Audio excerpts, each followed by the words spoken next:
Humni bilisummaa Oromoo Waboon zoonii giddugala Oromiyaa keessatti tarkaanfii waraanaa cimaa fudhateen injifannoo guddaa galmeessuu isaa beeksise. Akka odeeffannoon hooggansa zoonichaa irraa argametti eebila 11 bara 2026 irree fi gaachanni uummata Oromoo Waboon godina Shawaa Lixaa aanaa Meettaa Walqixxee bulchiinsa magaalaa Minaaree keessatti loltoota mootummaa PP haleeluun daaraa botoroo godheera.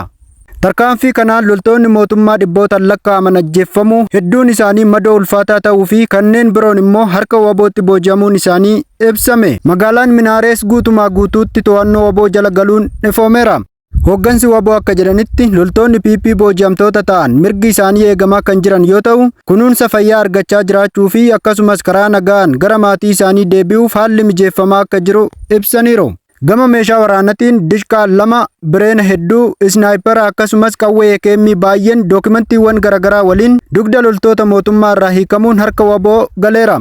Kana malees guyyaa wal fakkaataatti godina Wallagga Bahaa aanaa Saassiggaa bulchiinsa magaalaa Bareedaa ganda bultii Jigii keessatti Waboon tarkaanfii biraa fudhachuu beeksise. Tarkaanfii kanaanis loltoonni mootummaa hedduun kan ajjeeffamanii fi madaan yoo ta'u, ajajaa 51 dabalatee loltoonni mootummaa 8 fayyaatti qabamuun isaanii odeeffannoon maddeen irraa argame ni mul'isa.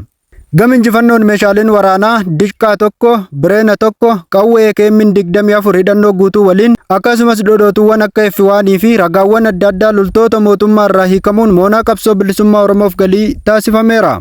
Uummanni Oromoo injifannoowwan kanneenitti gammaduu isaanii ibsuun hanga mirgi hiree murteeffannaa mirkanaa'utti Waboo cinaa dhaabbachuuf qophii ta'uu isaanii ifoomsaniiru. Injifannoon uummata Oromoof.